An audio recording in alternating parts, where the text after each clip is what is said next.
we know that cold showers are beneficial. It's been pretty universally documented. There's studies, there's a lot of other people talking about it, but it's really hard to do. So I'll just skim some benefits. There's a lot more content on YouTube, on podcasts, on the internet about the benefits. So I'll just skim them. We're going to talk more about how to actually make you do it, you know? So some of the benefits, some of the most important benefits are, this stimulates the parasympathetic nervous system. So when we are living in a persistently stressful experience, so we have chronic exposures to toxicity, so mold and mycotoxins, metal in our teeth, environmental toxins, plastics, car fumes, things like that. Jonah says, your lashes are so long, I wish I had those. Must be a cold shower benefit. No, this is a genetics thing actually. I'm very fortunate I get that comment a lot. I don't think the cold showers hurt though. I think they're really good for your hair. So we've got huge benefits on the parasympathetic nervous system. So when we have chronic stress, so work and chemical toxicity and all of these other problems, we really become, in this chronic stress state, we really become sort of sensitized to stress. So even the smallest little agitation in the day facilitates a huge stress response in the body. And we can kind of desensitize our stress response by using hormetic stress. So these are like beneficial stresses that are very acute for a short period of time. So this would look like high intensity exercise, heat exposure, cold exposure, things that are very acute in their experience and are particularly stressful. So high intensity exercise, temperature variations, things like that. Maybe like jumping out of an airplane, doing a bungee jump, stuff like that. These would be like hormetic type stresses. So they're very acutely stressful. And you can imagine if you've jumped out of an airplane that day, later in the day, you don't really care about the small inconvenient stresses that usually would stress you out a lot, because you're like, well, I just jumped out of an airplane, that was massively stressful. And you get the same kind of thing with a cold shower. So it desensitizes you to chronic daily stress. You become less responsive to it. So your body, it really helps to stabilize stress hormone imbalances. So if you have a chronic illness, having a baby, yeah, very, very interesting, having a baby. I would say that's more of a chronic stress, it's less of an acute stress. So if you have a baby, you probably need to have cold showers as well to negate that chronic stress. So that's one of the huge and most significant benefits. This also works for improving vagal tone, especially when the water is getting on your face, on the top of your head, your face, and the back of your neck. It basically triggers the vagus nerve a lot. So it really stimulates this parasympathetic nervous system. It's called the dive response. Honestly, you don't even have to have a cold shower to get this benefit. You can just put your face in ice water. So if a cold shower is a bit of a step too far, you can just do that to get that benefit.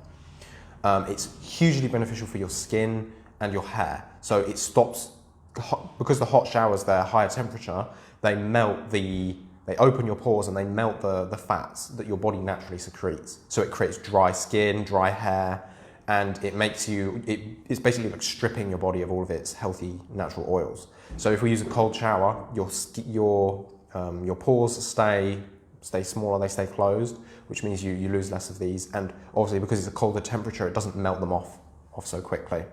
Jonah says, have you done an ice dip yet? No, I haven't, but I did go in the sea last November, so that was very cold. I think that was like 7 degrees, so not that far away from freezing. That was fun. That was when I didn't have as much body weight as I do now. I've got a good amount of body fat, so I'm a little bit more insulated. So some other benefits, let's talk a bit about fat burning. So when you go into cold shower, it increases your body's brown fat stores. So I heard a statistic earlier, I haven't researched this, but I don't have any reason to not believe it. It was saying for every 100 grams of brown fat you gain in your body, your daily metabolic ability to burn calories increases by 3,400. So obviously we're not talking about gaining 100 grams of brown fat in the body, because obviously that would push your metabolism crazy high. But even 2 or 3 more grams of brown fat in your body. So brown fat is like, it's the fat that you have around your organs, and it's the fat that's available for quick energy, and it promotes heat production. So you can see why cold showers stimulate your body to grow more of this brown fat. So it helps your body to essentially burn fat and turn it into heat more quickly.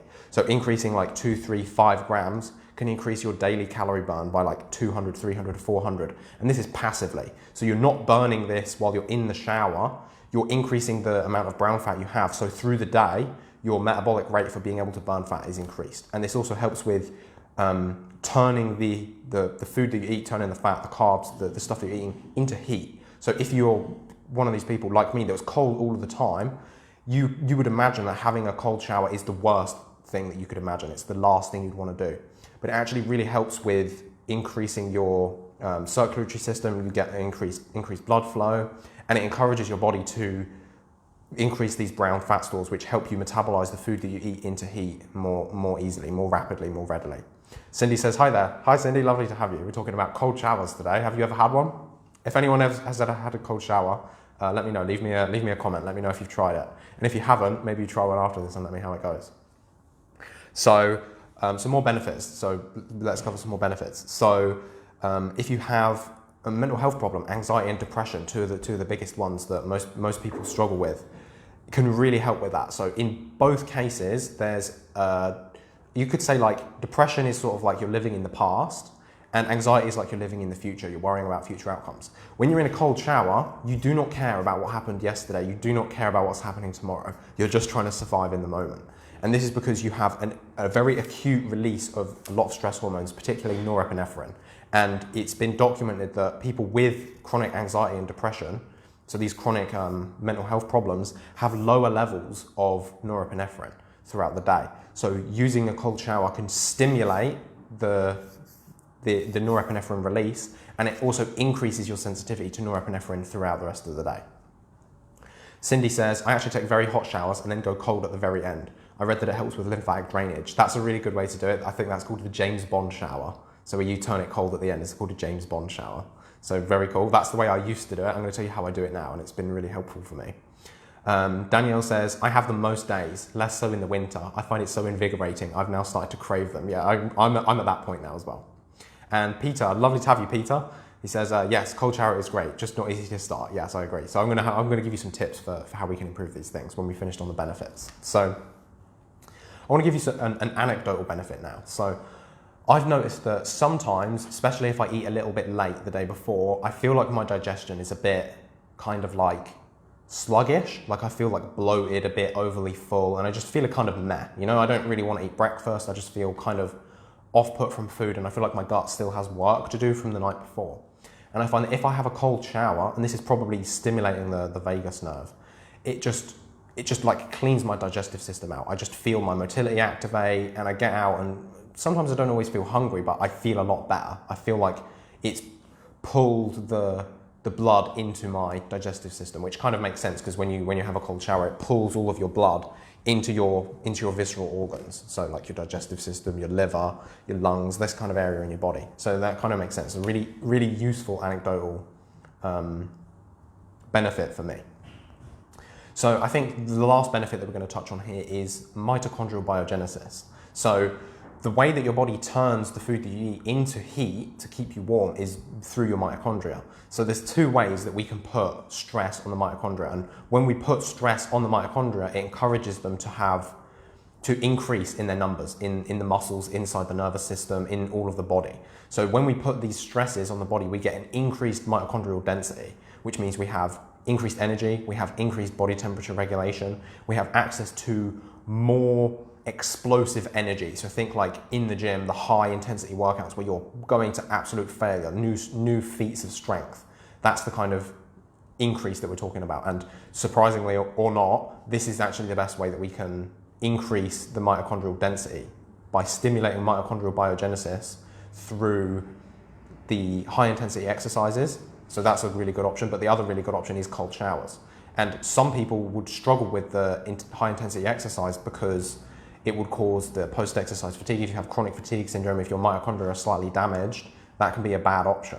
But the cold showers for some are actually fine and can actually be very helpful and therapeutic because alongside this mitochondrial biogenesis effect, we also get significant reductions in inflammation. In many ways, it resets the immune system, so it stimulates the production of lots of T cells and even anti-T cells. So if you have an autoimmune condition, it can help to stabilize this destabilized immune response. So it can be beneficial across the board with all of these different problems. Cindy says, do you suggest a cold shower after a meal, like say 30 minutes after eating?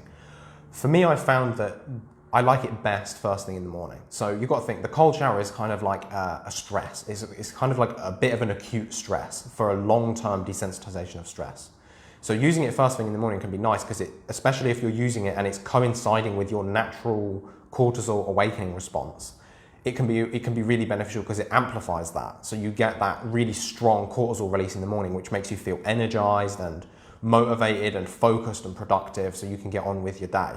And you can continue through the day with an increased sensitivity to all the stress hormones that are released. So the norepinephrine, the adrenaline, even stimulates things like dopamine as well, which is why it can be really helpful with helping you focus and increasing your productivity. So I would say using it after a meal, if your digestive system is struggling, could be negative actually, because it's going to stimulate a powerful stress response, which is going to deprioritize your digestive system. So your gut is going to, in a way, sort of have a lot of its energy taken away because your body is in an acutely stressful state trying to survive in the cold. So I'd say before would be better, and then throughout the day, you're going to have increased digestive capacity because we're going to have boosted circulation, we're going to have more blood supply to the gut, we're going to be more resilient to stress, which means even if we have something stressful happen to us, it switches us into sympathetic dominance, so into fight or flight, less powerfully, and it's easier for us to shift back into parasympathetic nervous system state, so we're able to digest the food better. So I would use it first thing in the morning. I think is generally the best. Some people do really well with it at night. For me, not really good. I find that whenever I have it, it stimulates my stress hormones so much that if I do it at night, it kind of stops me sleeping. So for me, that isn't good, but for some people, it works really nicely. But I would say generally, 60 to 80% of people, first thing in the morning is really the best way to do it. So they're the benefits. Didn't want to give too much time on the benefits, but there we go. That's where we went. So now we're going to lead into some tips that I've gained that make cold showers a hell of a lot easier. So for me, the way that this all started was I didn't even intend to do this. I just moved house and we couldn't get hot water for a couple of weeks. So it was like 3 weeks and I just could not get hot water. So first tip, don't pay your gas bill and it'll make doing cold showers really easy. Not really a tip, don't do that, pay your gas bill. It's important that you pay your bills. But if you really struggle, if you don't have an option of a hot shower, you will have a cold shower. That's what's going to happen. And that's what happened with me. That's what got me started. So the attitude that I adopted from this was I just have cold showers from now on. And I just stuck with that, you know? I don't have hot showers, full stop. I just don't do it anymore. And now there's no option, you know? There's no temptation. And because I've stuck with it through the 3 weeks of not having access to a hot shower, it's been really easy and I just stick with it now. It's like when I have a shower, it's just, there is no option. It's not, oh, I have to make myself have a cold shower. It's like, well, I'm dirty, I smell gross and I need to have a shower. So I have a shower and it's cold by default and there's no fighting myself. There's no willpower. It's just, that's all I do now. I have a cold shower and that's it. So just decide that this is it. You just have cold showers now. That made it really easy for me. Second tip, change the shower head that you have. So I thought this would be a difficult process. It's actually super easy. It's literally, for most showers, it's just like you just unscrew it. You know, like you would unscrew a nut or a bolt or a screw. It's really easy. So you just buy a different shower head. And the one that I would suggest you get is one that makes the water that's coming out really fine, makes it into almost like a mist. So it's like, instead of having these like maybe 20 or 25 big streams of like really like kind of heavy water, you get like 100 or 200 streams of this mist, this like really aerosolized water. And it feels so gentle on your skin. It feels so nice. It takes a lot of that discomfort of having like hot, it's like being in like cold rain, you know, like it's smashing against you and it's really uncomfortable. It's like, it's just very gently aerosolizing on you and it feels so much nicer. And I didn't start this way. I started with a normal shower head. But we upgraded it just because, well, we saw one, I think we was in IKEA or something like that. And we were like, okay, that looks cool. Let's try it. And we tried it and it's amazing. It makes it so much easier. So it just feels gentle on the skin. And instead of like when you have like a traditional shower head where you've got like streams of water running down you, so some parts of you are like icy cold and other parts are like, they're not even wet. When you do it this way, is that you get a nice fine coat over your whole body. And it feels soft. You know, it's really hard to describe, but change your shower head. It makes a huge difference. And the third tip for me is go in and use the shower the way that we would have used it previously. Use it the way that our ancestors did. Because if you go back like 100, 200, 300 years ago, you didn't say, I'm going to have a shower and then go and have a hot shower. You said, I'm going to have a hot shower, and then you had a hot shower, you know? The default shower was a cold shower. That's what a shower was. So if we can try to move back to this default of like, this is what a shower actually is, and a hot shower isn't what we would used to have every single day, it can really change your perspective. And try and look at it the way that our ancestors would have done it. They wouldn't be like standing under the water like, oh, I'm getting all the benefits of this cold and I'm really enjoying this, and like no, they would go in, they would get their hair wet, they would step out because the water's absolutely freezing. And then they would like put the soap in their hair or their shampoo or whatever, and then they would step back in and wash it off, you know? Don't torture yourself. Don't just stand under the water. Just clean yourself properly, you know? So for me, it's like, I get my hair wet and then I step back out. I wash my hair with soap because I'm an animal, you know? I don't use shampoo, I just use like soap. So I get soap all over my hands, rub it all in my hair, and then go back in and then wait till it's fully washed off, like get it all off my face and everything, and then step back out of the shower again. And then I'm like, okay, let's wash my armpits, wash my body, wash my groin area, and then it's like, okay, now let's step back in. And then I step back in, wash it all off. And then by that point, I'm so desensitized to the cold, like it doesn't even bother me anymore. It just feels like a regular shower. You don't even notice that it's cold. So if you just occupy your mind with getting yourself clean, first of all, you get to a point where you're like desensitized to it now, and it doesn't bother you at all. You're like, okay, I'm desensitized to the cold, it's fine. And you've already got yourself clean. Then just stand there for like a minute, just let it fall over you, and then just get out. It doesn't have to be a super long, tortuous experience. Just make it part of your day. Emily says, hi William. Hi Emily, lovely to have you. I joined you on maybe it was your last live, maybe you've done another one since then, but it was really lovely to join you on that live. We're talking about cold showers today. Let us know, have you tried a cold shower? Have you suggested cold showers to any of your clients? Have you noticed any benefits? Is this something you're into? Is this something you're well researched on? I'd really love to hear your opinion. I think you'd have a very interesting opinion. So my final tip for the cold shower is just don't overcomplicate it, you know? Even if you don't do it every single day, every time you do it's a benefit. You don't have to be perfect at doing things. I find that it's really this perfectionist mentality that holds you back most of the time. I've been seeing it hold me back, my partner, with my clients. They're like, something that's been coming up recently is like, what things do I have to avoid on this diet protocol? And I'm like, you don't have to avoid anything. Just focus on increasing the things that are good for you, and the things that are less optimal for you will just sort of fall off. And occasionally you'll be like, okay, I want a pizza, I want a chocolate cake, I want a piece of brownie. And it's like, okay, have it, fine. It's not the end of the world, but because you allow yourself to indulge in that desire when it's there, it doesn't get deeply repressed and then explode into this like binge, this ugly binge episode. And then you're like, oh, I hate myself, I loathe myself, I fell off my diet, everything's, oh, and you attach all of this emotion to it. It's like, be gentle, be compassionate, focus on doing the things that help you. And when you need to do some of those things that are maybe suboptimal, glass of Coke here and there, bottle of wine on the weekend because you're out with your partner and you're having a nice fancy dinner, it's like, who cares? Like, don't sweat it, it's fine, just enjoy yourself. Like, you're here on earth to enjoy yourself. You're here to have a good experience. So don't sweat it, you know? Just focus on doing some of the good things some of the time and don't make it overly complicated. For me though, I know I really struggle with discipline, and it's like, if I have the option of having a hot shower, I will be having a hot shower. And the universe was very generous in providing me the opportunity of not having hot water for 3 weeks because we just couldn't get a gas supply. And it's like, okay, thank you universe. Thank you for that momentum. I'm gonna roll with that from now on. And it works really well for me. And now it's just a matter of, I don't have hot showers. I still have a hot bath. So I have a hot bath every couple of nights. So it's not like I deprive myself of the hot experience. I have a nice hot bath in Epsom salts, maybe a bit of essential oils in there, a bit of lavender, really enjoy myself. But in the morning, it's a cold shower every single time. And sometimes I don't even shower in the morning. I know, again, call me an animal, but if you go back 200, 300 years, people didn't wash every single day. And you don't need to, you know, if you've got your microbiome in balance, if you're taking care of yourself, if your gut flora is right, like, you'll be okay if you have a shower every 2 days, you know? It's not the end of the world, you'll be fine. So Emily's opinion here, really excited for this. So for those of you who don't know, Emily is another practitioner that really gets it. So I'm really interested to hear her opinion. So Emily says, yes, I love cold showers. Take them nearly every day without making them a checklist item. Really cool, I love it. Fits in with what I'm saying. Definitely recommend to certain clients. Amazing physical benefits and mental, emotional benefits from how it affects the nervous system. Emily does hot first, enjoys for a few minutes, and then ends with several minutes washing in cold. So I've heard these referred to as James Bond showers. So it's like when you get in and it's hot, and then you have like a good 30 seconds to a minute at the end of cold. So that's the way I used to do it, but I found I really had to fight myself with turning it to cold. And it was just like, I could just beat this, you know? If it's just cold and that's it, I don't have to fight with myself. And it's like, okay, just smell, go have a shower. And it's cold by default. And I find that really works for me. So that's the biggest tip for me for being consistent.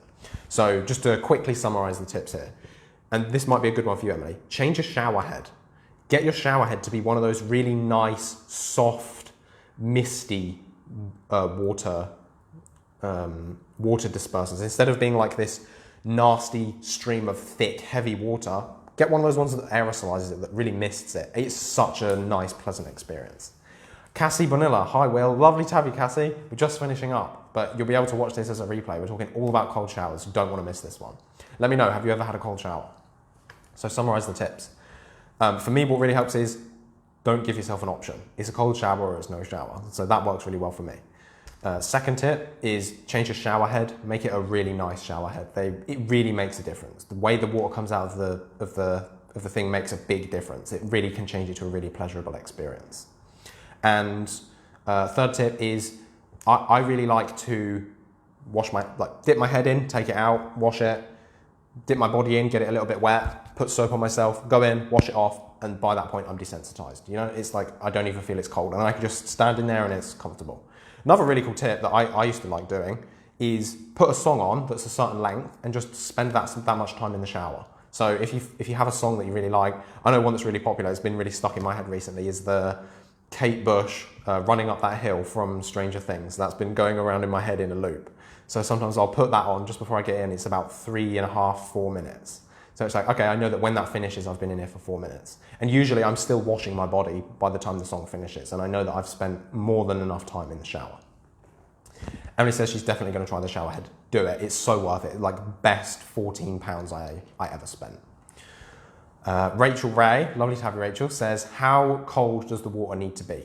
Honestly, if it's even 1 degree colder than your body temperature, it's going to have some level of benefit. But the benefit is going to be directly correlated to how cold it is. So the colder it is, the more benefits you'll get. But even if you're in it and it feels slightly uncomfortable, you know, even if it feels slightly cold, that is stimulating the effect. To get the maximum level of benefits, you really would want it to be cold enough so that when you put your head in it, so when you feel it coming over your head and over your face and your neck, you would want it to make you want to start breathing in, because you're like, when you start to hyperventilate. This is a natural response where your body is trying to take in more oxygen to give the oxygen to the mitochondria so that they can start working faster to produce more heat for you. So if you stimulate that response, you're really getting all of the benefits. And I find that for me, if I just put my shower on the coldest setting and turn it on, like that's fine. You don't need ice, you don't need to overcomplicate it. Just putting it on a cold shower is plenty. Emily says, the music is how I time it too. I think that's a really good way, because if you just set a timer on your clock, it's like you're counting the seconds as it ticks by. If you've got a nice song on that you like, you're kind of like singing along to it and you're shivering and chattering your teeth and trying not to bite your tongue off. So yeah, be careful with that. I bit my tongue singing and chattering my teeth because it's really cold. So have fun with it. It's not a prison. If you decide one day, well, I really want a hot shower today. Like if I woke up and I was like, I smell and I cannot stand a cold shower today, I'd have a hot shower. It would be fine, you know? But I really am enjoying the cold showers, and it's been incredibly hot here in Portugal, which has made them quite pleasant, quite easy to stick with. So they're the tips. Final tip, learn the benefits. If you understand how beneficial cold showers are for you, it will make it a lot easier to stick with them, because you'll see, yes, this small amount of discomfort is beneficial in so many ways. You know, it's going to increase your basal metabolic rate. It's going to increase your mitochondrial biogenesis, so you have better performance in the gym, so that you've got a higher respiratory capacity, so that you have reduced sensitivity to stress, so you're more stress tolerant. You get less stressed out in stressful situations. you're going to have increased mental health. It's going to improve your anxiety and depression situation. It stimulates the vagus nerve. It improves the digestive system it improves all of the subconscious functions of your body. So breathing, heart rate, immune system, digestive system, everything. All of this is connected to your vagus nerve, to your parasympathetic nervous system. So using this is going to stimulate and benefit all of these things. So such a wide array of benefits. It's 5 seconds of discomfort, and it sets you on a good tone for the rest of the day. Because if you have the willpower to step into a cold shower and do something that's uncomfortable, it's going to help you take uncomfortable decisions throughout the day. Because the life that you want to live is just outside of your comfort zone. So if you've got outside of your comfort zone first thing in the morning, you're going to be more able, more resilient to be willing to take choices that take you just outside of your comfort zone in your life, to message that person, to do this thing, to do that thing, to say this thing that's difficult, to make that connection. Good question. Rachel Ray says, if you have adrenal issues, is it a no-no? So I would say that it's actually the opposite. It's actually a yes. So first of all, we have to make sure that your body is being supplied properly. So I'll say so obviously adrenal issues, very, very, very large basket of problems, but we'll say most important thing, make sure that your body has enough micro and macronutrients. Make sure that your body has the resources that it needs to handle stress. So if your body is being provided with enough nutrients, we need to try to recalibrate the stress response. And with adrenal fatigue, it's like we've got this chronic persistent stress. It's usually chronic low to medium levels of stress that cause the adrenal glands to get exhausted. So if we have a few acute stresses, so a few experiences through the day that are very high levels of stress, it desensitizes our body to the lower levels of stress in the day. So the argument, the being stuck in traffic, the things not going your way, the no that you received from something, it doesn't trigger such a powerful stress response because your body's like, okay, I'm stuck in traffic, but well, I'm warm and I'm not in a cold shower. So it desensitizes your body to all of these other types of chronic stress.